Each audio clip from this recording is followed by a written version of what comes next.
Find me on the Nari Squires channel, which is all about adoption family life. So if you think that that could be interesting to you and useful to you, then please just hit the pink subscribe button that you can see in the bottom of the screen, or there's a subscribe button with my face on it at the end of the video. So today, guys, we're going to be talking about challenging behaviour in adoption, or obviously in fostering, and today it's all about the aggressive child, aggressive behaviour, and it is such a difficult one to deal with, isn't it? And I am the mum of 2 adopted boys who are now 10 and 11, and one of them in particular does display a lot of aggressive behaviour and has done really from the time that I've had him. And as an ex-foster carer as well, with children for complex needs, I guess that I have come across at levels of aggression and are unpicking aggression, what it is, how to deal with it, and how to overcome some of the issues around it.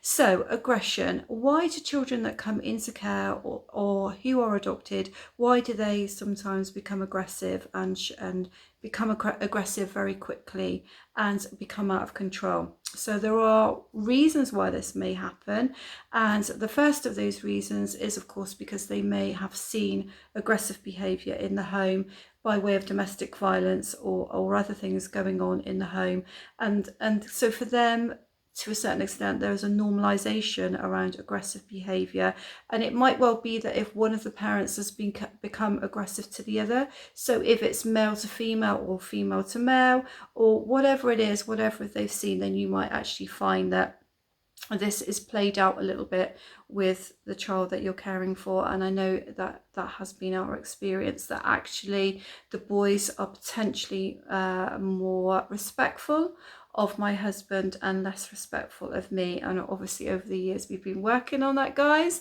and we are gradually getting there. So the second thing to think about with aggressive behaviour is it can developmental issue that they have. So for example, those with fetal alcohol syndrome can become very aggressive very quickly and are unable to process concepts, empathy, etc. Same with pre-existing conditions such as autism or conditions such as ADHD. There may be aggression there because there's an underlying condition which is causing a lot of processing issues, sensory issues with the child, and therefore the aggression is a meltdown moment, and it's because of an underlying condition. So that is completely different in a way, and very difficult when you're in foster care or adoption, because most of us do tend to lump a lot of the aggression and a lot of the behaviours together into the whole trauma cooking pot, So what happens is, unfortunately in a way, is that because trauma is present, it's very difficult to diagnose other things, and often the first port of call will be it's becoming this way because of that, and surely this is right too, but what can happen then is that diagnoses don't happen, and it's so difficult to unpick which is the trauma and which is the diagnosis of pre-existing condition. So those are a couple of reasons why aggression might take place. And how does it look when it's in the home? So you may see the child having a look in their eyes, is the only way I can describe this, and that they're going to go, that the aggression is going to happen, and you may be able to pick up some triggers to this and reasons why this is happening. Now personally, I found this quite difficult because I couldn't actually see a pattern for a long time with the aggression that was happening.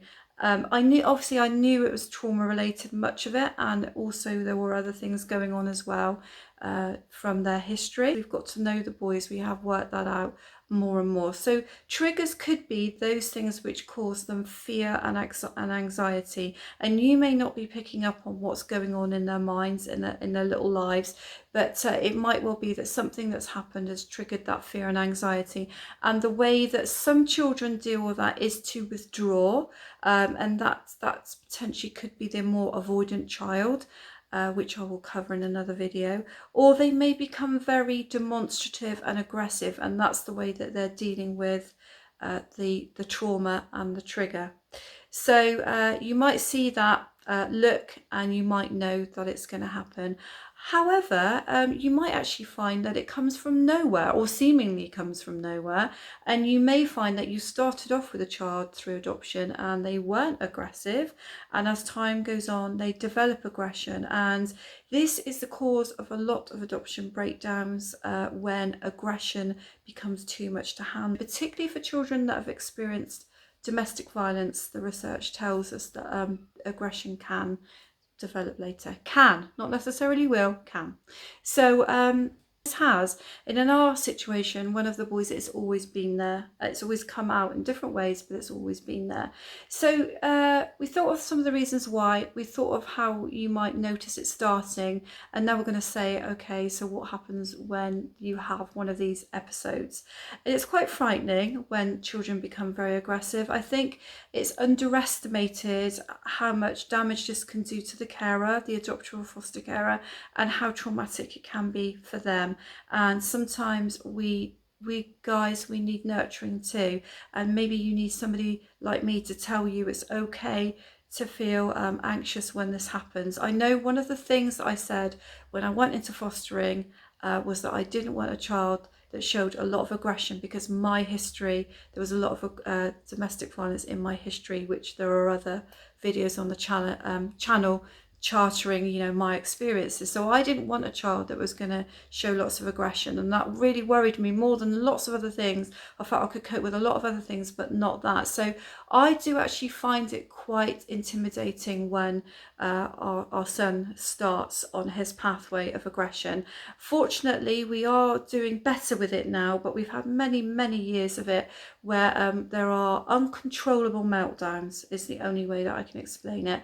And we found, and this is just our experience, we found that when the child is in that moment, there is no reasoning, there is no decision making that can really happen, and we can't really reach him. That's the honest situation, is we can't actually reach him when he's in that moment of pure aggression.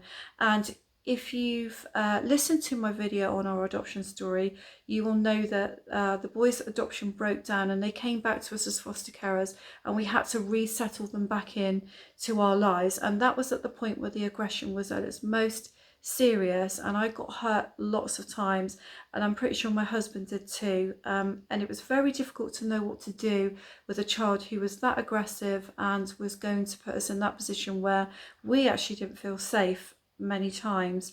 So it doesn't necessarily help for you to know that I've been through this, but what I can say to you is just a couple of things that we know do work and a couple of things that we know don't work. Okay, so what does work is finding a space where you can go with the child to let them just have the meltdown, actually. So it's going to have to be somewhere where there isn't stuff that you really don't want damaged, and somewhere they can go where they're going to be safely able to just do what they need to do. You're probably going to get things damaged, yes. You may still get hurt, yes. But if you can know where that space is going to be, then as it's about to happen, then you can take them to that space where they can go. The other thing that we know that works is to not walk away and leave them on their own to do this, wherever that might be. I mean, obviously you're not going to shut them in anywhere, because that's going to create a huge amount of anxiety with them. But what you do need to do is you do need to be nearby. So you could be sitting on the landing if it's really violent and it's just going, you know, everything's flying, or you could just sit just inside the door, because you might not want them to leave the bedroom or wherever it is they're going if they're going to hurt other children in the house. But you need to be alongside if at all possible, because when the moment comes that they stop and they calm down, or you get eye contact, or you're able to speak, that's the moment that you go in for the hug or the cuddle, and then that will diffuse the moment. So you need to be ready for that. You need to either be ready for the quick conversation that you're going to say, well, like, I love you, darling, you know, or I'm here for you, or whatever it is you need to say, or you need to be there for the eye contact or there for the touch. And if you're not nearby, you can't do that. And what we found as well is that the child tends to follow us when they're having a meltdown, so that we can see that they're having a meltdown. So trying to leave them somewhere actually doesn't really work. Okay, so I know that there will be some of you that might end up having to be trained in restraint if your child is older, and that is a separate issue which I don't feel I can go into, because we were never trained on restraint, and we never found that trying to enclose him too much or kind of wrap him around, for our son that didn't work. So we didn't really use it. We couldn't really use it on him. It just freaked him out even more and got him in an even worse state. So walk away. There are times though when I have had to walk away, because for my own safety I've had to do that and shut myself in a room. And I think if you feel that you need to do that because you're going to get really hurt, then you may have to do that. But in the main, if you can stay close in some way and keep trying to find out what the trigger actually is, because there will be one, but it's trying to get to the depth of what it is. So I'll just give you a quick example of a situation that happened not that long ago, really, a couple of years ago, when we just had this amazingly massive meltdown.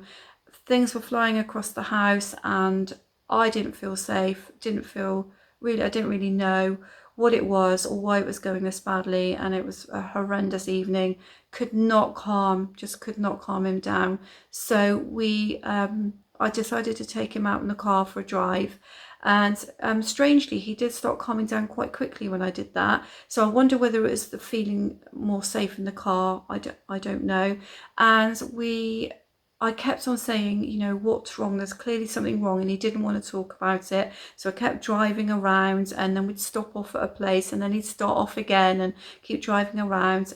And he'd just say, when are we going to go home? I said, well, we're going to go home when you tell me what's wrong, because I know there's something wrong. You wouldn't be like this if there wasn't something wrong. And he went quiet. And then he just said, when are we going to France? And then I knew immediately he was really worried about going on holiday and getting himself really wound up about it. And immediately he said that, I knew what the problem was. So I just slowed the car down, parked somewhere, and we talked it out, at great length about, the flight, where we were going, what we were going to be doing. And gradually he calmed down. And then for the next few days, we kept talking about it so that we didn't reach that huge height again. So there we go, the car's another option. Sounds strange, but they do feel safe in the car, and sometimes because you're not giving them eye contact, then they will sometimes open out to you. So I have found that again, when they're in the rage, then sometimes eye contact is just too much at that point. So guys, if you're living with an aggressive child because you're a foster care or adopter and that's how it is, or you go into adoption and you end up with an aggressive child, there are things that you can do to help them through. And I hope this video has helped you, but the main thing, of course, to work out with them is what their key triggers are and try at all costs to avoid them. But the reality is that can take years, and I share your pain if you're going through it and you're feeling like giving up, because there's many times when we felt like that, but we are making progress. And guys, somebody has to have these children, somebody has to care for them, somebody has to love them. So if you're doing it and you have an aggressive child already, then good on you, and God bless you. And I hope that you manage to come through and succeed. So I hope you've enjoyed this video, guys. If you have, you'll see my picture at the bottom of the screen. Please subscribe, give me a thumbs up, and it helps me to grow my channel. See you soon next time.